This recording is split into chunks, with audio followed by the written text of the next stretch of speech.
Andhra Pradesh deputy CM Pawan Kalyan Telangana పర్యటన fix అయింది. ఈ నెల 29న ఆయన కొండగట్టుకు రానున్నారు. ఏపీ డిప్యూటీ సీఎం హోదాలో ఆయన కొండగట్టుకు రావడం ఇదే తొలిసారి. శనివారం ఉదయం కొండగట్టు ఆంజనేయ స్వామిని దర్శించుకుని ఆయన ప్రత్యేక పూజలు నిర్వహించనున్నారు.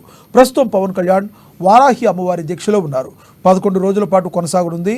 వారాహి దీక్షలో భాగంగానే పవన్ కళ్యాణ్ తమ ఇలవేలుపు అయిన ఆంజనేయ స్వామిని దర్శించుకోనున్నారు.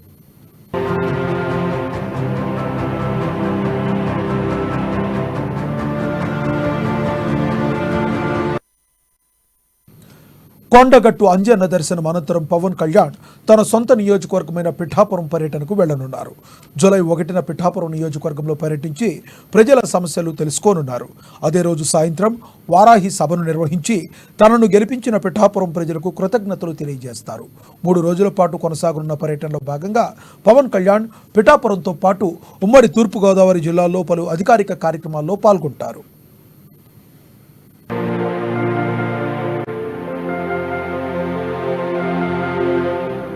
జై జనసేన.